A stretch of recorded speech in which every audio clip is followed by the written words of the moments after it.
Pulsar motorcycle যেটা নিয়ে সে ছিনতাইটা করেছিল সেই মোটরসাইকেল। কুমিল্লায় পুলিশ পরিচয়ে ছিনতাইকারীর ৫ সদস্যকে গ্রেপ্তার করেছে কুমিল্লা থানা পুলিশ।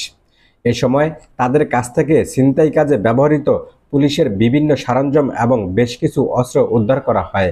রোববার দুপুরে কুমিল্লা পুলিশ সুপার কার্যালয়ে সংবাদ সম্মেলনে এসব তথ্য জানান জেলা পুলিশ সুপার আব্দুল মান্নান।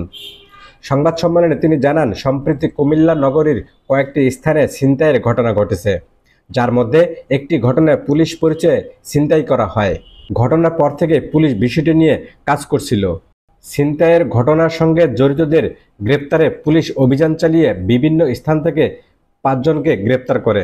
এ সময় তাদের কাছ থেকে পুলিশের ব্যবহৃত পোশাক, হাতকড়া, জুতা, অস্ত্র ও গুলিসহ বিভিন্ন সরঞ্জামাদি উদ্ধার করা হয়। গালকাটা সুমনকে গ্রেপ্তার করার পরে তাৎক্ষণিকভাবে তার সাথে জিজ্ঞাসাবাদ করে তার সেখান থেকে আমরা পালসার মোটরসাইকেল যেটা নিয়ে সে ছিনতাইটা করেছিল সেই মোটরসাইকেলটা উদ্ধার করি।